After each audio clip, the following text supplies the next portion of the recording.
to this link, and you need to take the monitoring thing that you do every single year. It's boring, but you have to do it. And here is what you have to do. If you're new to Dean and it's your first year teaching, you do all three. If you are new to Dean but it's not your first year teaching, you do the first one. If you're not new to Dean, you've been here for a long time, you've been teaching, you just do the first one. Okay? So when I send this out, go to that link, take this, take the module, and then put it in my box.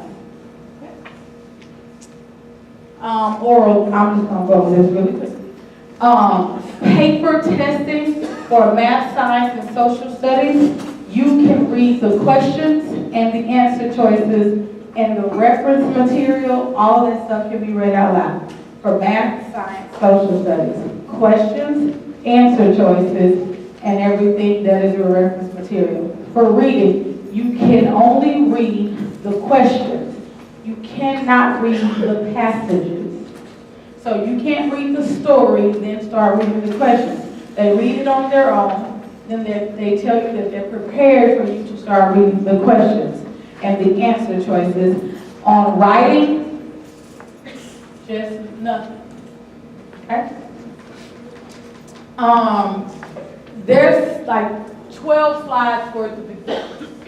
And so I'm not really going to go through most of them. But notice like on the first one it says Friday, but it says 5 centimeters may be read aloud as 0.5. Okay? 0.5. You don't necessarily have to say a decimal or anything like that. Algebra people, there's only one kid that gets oral testing for algebra, and I'll just talk to the one person who's going to test that kiddo. All right. Notice here they tell you how to read it out loud for the abbreviations in algebra.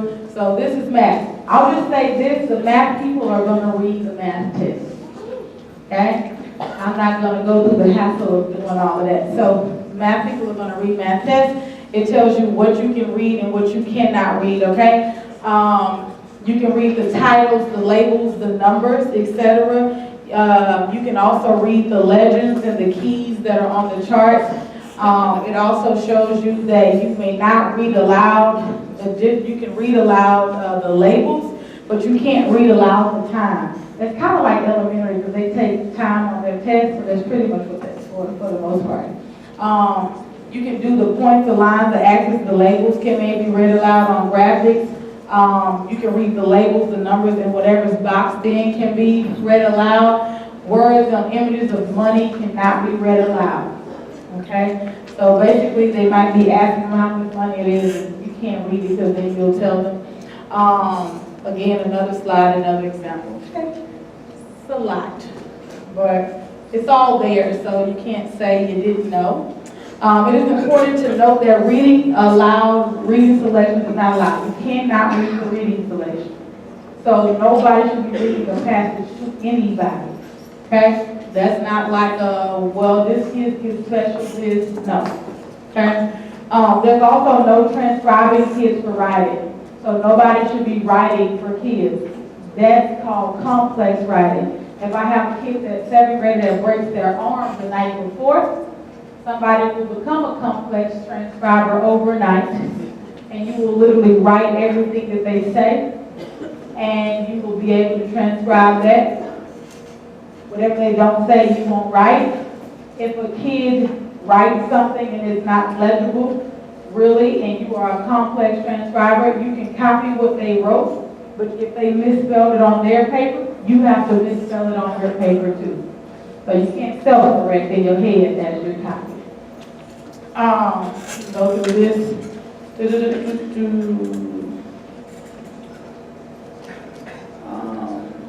Okay, so oral administration summary. Follow the guidelines. Understand that there's different levels to oral administration support. There's the student request, where a student may not want you to read anything, and that's okay. You can't force somebody to take something that they don't want.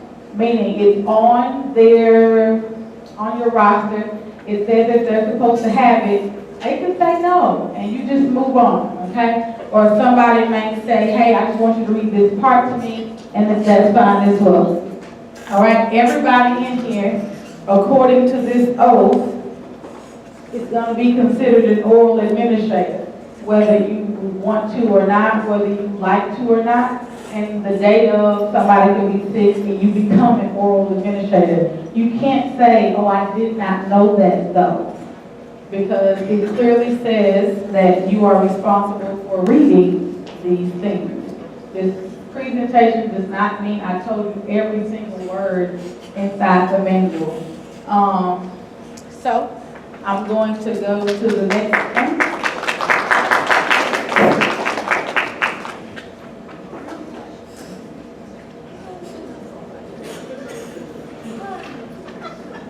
All right. So benchmark specifics. I'm going to email it to you. So don't look for it, okay? But the pack is going to have bell schedule, hall monitors, certified, non-certified, restroom monitors, class coverage, when you go to conference, when you go to lunch. We're doing sack lunches in the classroom again, so nobody's going to be moving or leaving. Here is the bell schedule, 6:20 to 7. Why does it say 7:05? I'm going to change this. 7:05 bucket checkout. Please check the bucket out early so that I can be prepared.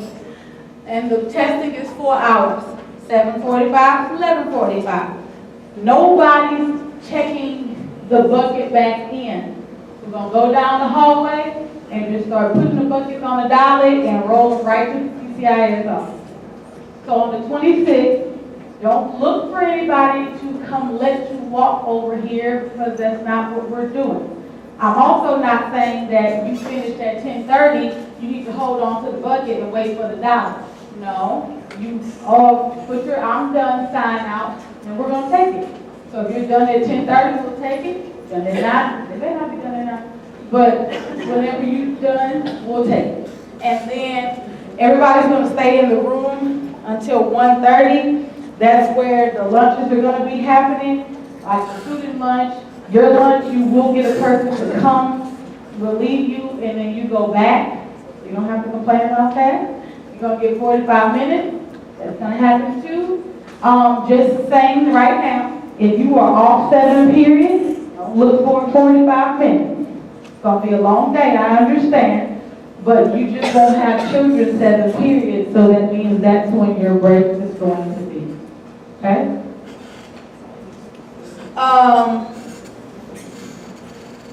The dictionaries and the calculators are going to be delivered to you by the 22nd or the 25th. They will be there way before the testing day, but we have a Monday and then we test on a Tuesday. By the Monday the 25th, no later than that day, the calculators will be there and the dictionaries are also going to be there too. And we're going to work with the CCIS to get those delivered. It's going to help us. Have your room ready by Friday, the 22nd. Have your room ready by Friday, the 22nd. This is what your door should look like when you need help. So, beginning your testing, every door should look like this. Okay? The next door, only for test-related help.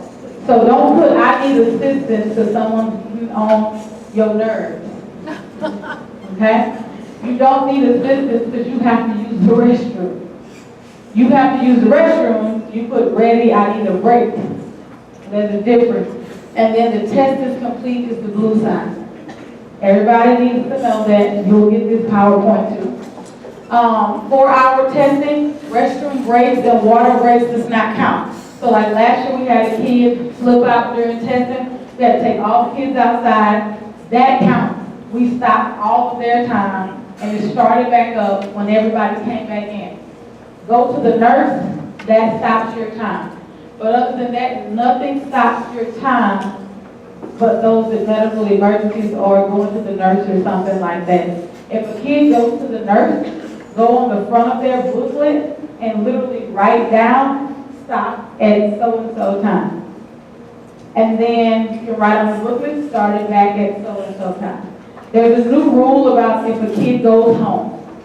They now say that they can actually finish the test the next day. I don't like it. However, this is how I plan on doing it. Because they have to finish it, I'm going to make them, so if it's math, they go home sick, they come back, they're not going to start on math. They're going to start on reading.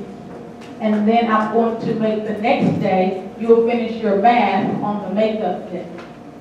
I don't really want somebody coming right back the next day when everybody's doing reading. 8th grade, the way it works itself out, there are no makeup times for 8th grade. In May, there are no days. We literally test Monday, Tuesday, Wednesday, Thursday, and Friday morning, I take the stuff back to ISC. So whenever 8th grader does not show up, you don't have the opportunity to make that test book. So you just failed. So you need to keep that in mind when you're talking to them too. So here goes the testing roster. Start time, end time.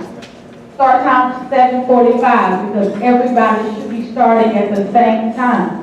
Because when the bell rings at 7:25, you should already be taking attendance. Put the backpacks in the front. Well, no, they should have backpacks, but if there's a person with a purse or something that has to go to the front of the room, all of those notebooks, so if they bring a reading book, it can't be under the desk. There's nothing around your person. Attendance should be taken. Everybody should start at 7:45. Then write the end time down. On the back of it is the test release. You are responsible as a test administrator for making sure that the person who gives you a break has written down their information on the back of that. Because if something happens and you can't say, well, so-and-so was here, because I can't prove that they were there, so whatever happened under your responsibility, so now it is your fault. Okay? When you're a test reliever, you cannot tell a kid, oh, you're done, hold it till your teacher comes back. You take the test away, you go to this chart, you write down what time that child ended. You don't have to sort it and do all of that. You just literally place it there where the teacher's materials are, or the other test materials, and you just tell the test administrator, these 5 tests I picked up when you were out, I wrote down the end time, you do the rest, however you're going to do the rest. So, but you can't let the test sit on the desk because you're waiting for a test administrator. Everybody in this room is a test administrator if you're certified. Okay? You can hear what I suggest you do on the boxes because the boxes are small. All of the seat numbers are on the left side, and so that student has already, information has been placed on there. So what I suggest you do is just put the numbers in the boxes, and then I can figure out who the person was on my own. This is what the benchmark will look like, the checkoff sheet. So basically you do everything what it says to do before testing starts. 7:05, pick up, put out your signs, face all in one direction. The white paper stays in the room. The green one is attendance paper that goes outside. And collect all cell phones. So if you literally do everything, you won't mess up anything. During testing, make sure you're doing all of this. Because we don't have test booklets, you have to sort them by teacher. So the kids need to write down like who's their math teacher, who's their reading teacher, and you need to sort the books by teacher, and then you need to sort the Scantrons stuff. You don't have to sort Scantrons, so they're going to just run through the machine. So just do the booklets that way, okay? And then give me back all my stuff, please. Don't steal my pencils, okay? I know, and I literally wait for them to come back because I will come get my stuff. Allowable test administrators. So here's the thing. Blank paper will be in there. Tracing paper will be in the bucket. Colored pencils will be in the bucket. And all of those things. Graph paper. I don't know about graph paper, but graph paper. Now, reminder. These things you can't give away. I know in reading class we're like, come on, baby, get this highlighter. It's not how it works. You put it all out. if a kid does not ask you for a highlighter, they don't get a highlighter. You don't pass out highlighters. You don't pass out scratch paper. These kids have to ask for these things. And I know I just give it all away too, because I thought that's what I was supposed to do. However, it's allowable test administrative procedure material, but they have to ask for it. You can't give it to them. And now we're just going to sign the oaths at this point. Anybody got a question? Yes. Yes. They get a whole box of color pencils if they ask for color pencils. Oh, well, that was different from last year, so this year, well, where are all of those color pencils coming from? Because I don't have. Okay. Yeah, we're collecting them. All right, great. They get a whole box. If they ask for color pencils, they get the box of color pencils and then. So you don't have to break them down. Yeah. Okay. Kids have been trained in their math classes. We're rich.